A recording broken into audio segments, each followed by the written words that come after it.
История становления APB в то самое APB, которое мы знаем, Reload, достаточно драматическая. В далеком 2009 году еще в закрытой бетке начались продаваться ключики, а на некоторых сайтах их раздавали бесплатно. Люди могли зайти, поиграть и оценить до релиза. Релиз состоялся 29 июня 2010 года. Спустя 2 месяца студия разработчиков Real Time Worlds объявляет себя банкротом. По слухам, на разработку было потрачено около $100 миллионов. И это на 2009 год. А в студии трудились 170 человек. Понимаете масштаб? В день релиза об игру вытерли ноги практически все журналисты. Несмотря на то, что игроки хоть и хейтили, но многим она все-таки понравилась. Как говорится, что-то для каждого. Сидя в 2024-м, понимаешь, что хейт в основном был необоснован, это бред. А знаете основную претензию? Помимо того, что нужно было платить каждый час за пребывание в других районах, APB очень похожа на GTA, и поэтому не оправдала себя.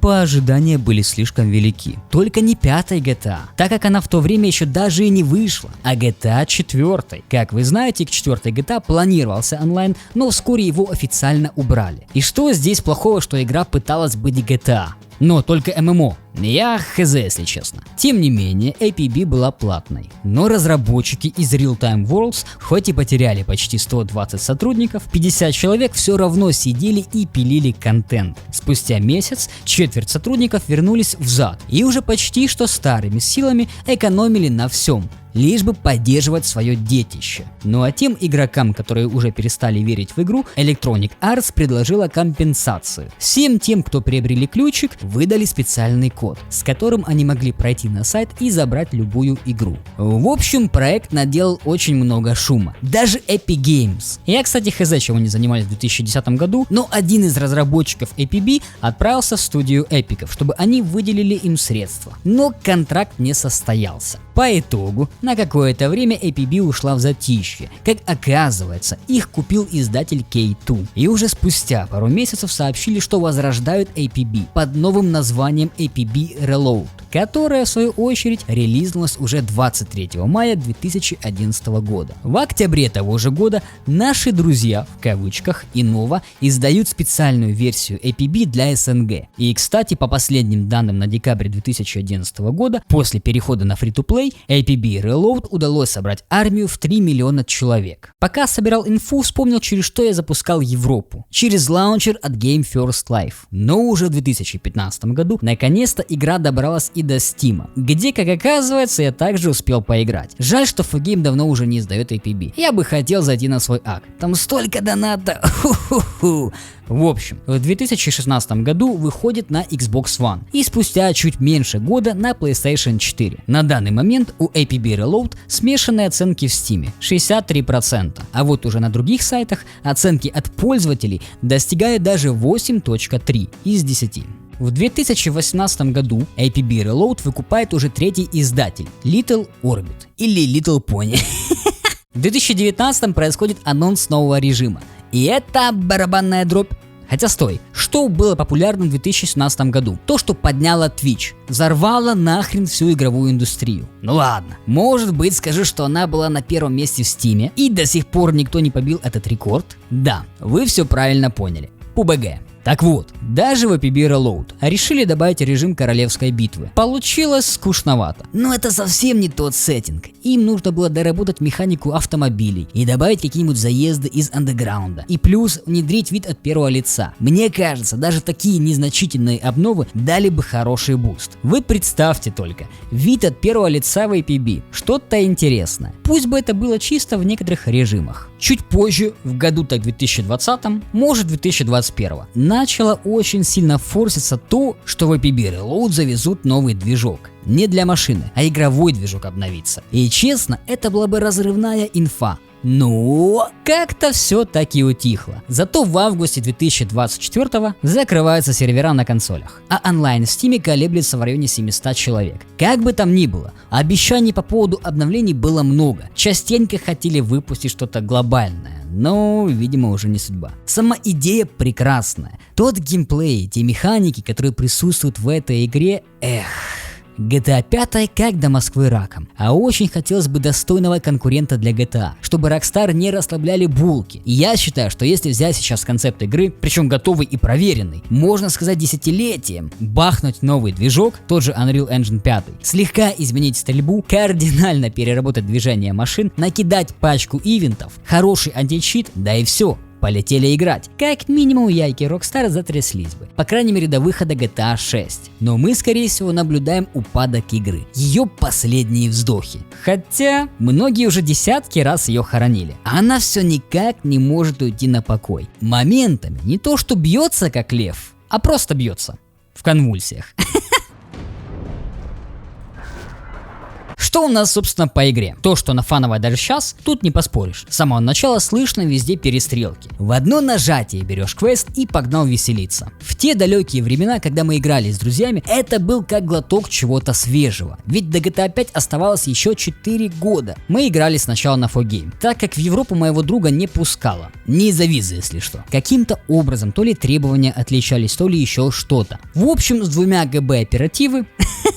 Блин, мне как вспоминаю этот объем, аж смешно. Но его хватало для 4Game. В Европе были какие-то траблы. После 10 минут игры сразу выкидывало. Я думаю, многие себя узнали. Кстати, частично эта игра и послужила тому, чем я занимаюсь на основном канале. Я уже в то время лазал на форумах и находил то ли конфиг, то ли какие-то штуки для того, чтобы запустить игру на 2 ГБ оперативы. Не стоит забывать еще и оптимизации на тех порах. Действительно, многие не могли поиграть. И виной не только оптимизация, но и античит Punkbuster. Самое ублюдское, что только придумало человечество. Со временем, когда друг уже забросил играть, я перешел на Европу. Мой комп 4 ГБ оперативы тянул. И вроде одна и та же игра, но именно сервера отличались кардинально своим геймплеем. Это постоянные обновления, а также комьюнити. Признаюсь, был за мной грешок. Я донатил в эту игру. И это давало огромное преимущество перед остальными. Конечно, руки на месте — это первая необходимость, но уже на более высоких рангах играет роль донат. Я до сих пор помню одну пушечку. Что-то по типу МП5 донатной. Но тащила люто. На лопатки клала по 4 человека за раз. Но игру в основном убили не только читеры, как многие считают, но и неопределенность разработчиков. Они зашли в тупик. Или издатель перестал спонсировать. Хотя до выхода GTA еще оставалось прилично времени. Но уже спустя пару лет игра начала ощущать на своей 5-й точке сильное жжение, которое со временем переросло в геморрой. В игре имеются 2 группировки – криминалы и силовики. По сюжету город Сан-Паро насквозь прогнил от богатеньких корпоратов. Ведется борьба за райончики, респектуху и все в таком духе. Задача криминалов, как бы это ни звучало странно, криминалить, грабить прохожих, отмывать бабки, воровать тачки и их сдавать, или вовсе запастись телеками с магнитолами из ближайшего магазинчика. С каждым грабежом поднимается временный авторитет. Если вы не грабите в течение нескольких минут, он потихонечку спускается. Если набрать максимальный авторитет, по вашу голову вышлют экипаж силовиков. То есть ребятки, которые отыгрывали силовиков, будут всем серверам вас ловить. Силовики, в свою очередь, как вы уже поняли, предотвращают грабежи. Я, кстати, только недавно узнал, что играя за силовика, если он увидит, как происходит грабеж, можно с помощью альта дать на него наводку и уже арестовать. А для ареста силовикам выдается специальное оборудование. Если мы не будем убивать, а именно арестовывать, то получим в разы больше денег. Плюс сам криминал просидит очень долго в наручниках. А это ой как играет на руку, если вы выполняете квест. Квесты в APB по сути простецкие. Одни угоняют тачку, другие пытаются их задержать. Перевести чемоданчик из точки А в точку Б, нарисовать граффити и защищать его. В общем, как-то так. Кажется скучно, но именно благодаря бесконечным перестрелкам все выглядит достаточно весело. Плюс не забывайте и за других игроков на сервере, ведь они тоже могут воевать рядом с вами, выполнять свое задание. Из-за этого город кажется живым. В игре есть 2 основных района, на котором воюют. Безопасная зона, где мы сможем более детально обновить свои шмотки, набить татухи, изменить внешность, сменить тачку и создать бит. После 5 минут создания своей симфонии я наконец-то могу представить ее миру. Вы готовы? Let's go!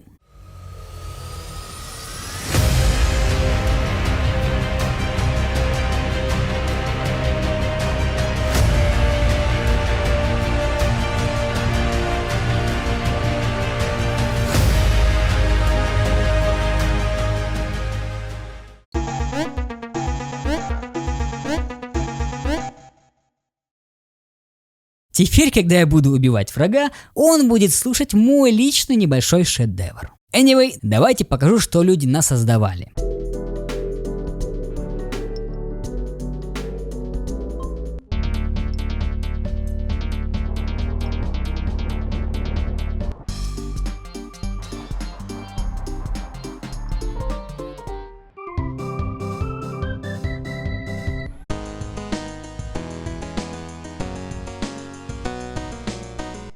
Спустя сколько там лет прошло? 13? До сих пор поражает кастомизация. Как персонажа, так и одежды. Мы в то время создавали Эминемов, Тупаков и остальных звезд. А одежда, посмотрите на этих ребят. Каждый уникальный. Кроме сигареты в зубах. Видимо, какой-то тренд. Кстати, сигаретка не найдется? Есть бойцовский клуб. Только помните правила бойцовского клуба? Так вот, там вы бегаете и стреляетесь команда на команду. Не зная местности, плюс там сидят в основном жесткие нагибаторы, очень сложно. А что вы скажете на то, чего нет в GTA 5? Да и вообще, по сути, в любой части GTA. Русская озвучка. Ну чё, давай поговорим, что ли? Привет! Пора работать. Если бы не силовики, особенно мисс Чой, быть бы мне уже трупом. А если поговорить серьезно, сейчас играть можно, но действительно сложно. Если у вас новый персонаж, вам нужно будет очень долго прокачиваться до хорошей пушки, каких-то модификаций, привыкнуть к багованности игры, к ее особенностям. Допустим, можно задавить, подорвать или вообще убить своего. Раньше так частенько руинили игры. Сейчас тоже ничего не поменялось. И ты ничего не мог поделать, только дать отпор, но потеряв при этом немного бабла. Тем не менее, делать киллы можно. Даже я со своими руками иногда разваливал кабины. Игра создавалась на стареньком Unreal Engine. И чтобы вы могли подумать, обновления до сих пор периодически выходят. Фиксятся какие-то небольшие проблемы. Хотя куча багов все равно осталось. Но чего-то глобального за все это время толком так и не выпустили. Как пример, новый район. Или вообще еще одна группировка. Почему бы и нет? Как бы там ни было, но печально. Очень печально, что такой потенциально успешный проект загубился практически в зародыше. В данной тематике на моем канале, как играется в наше время, я крайне редко что-то могу похвалить. Но эта игра исключение. И даже уникальная в своем роде. Ведь в той же GTA Online я вообще не мог и не могу до сих пор уловить прикола этого проекта. Когда APB показывает себя с лучшей стороны. И это не только я один так считаю. Вот посмотрите, сколько пост дорожной карты набрал лайков. Люди до сих пор ждут и надеются, что когда-нибудь что-то да и изменится. Но, как я говорил ранее, очень сильно сомневаюсь на камбэк. Буду рад, если ошибаюсь. Пока.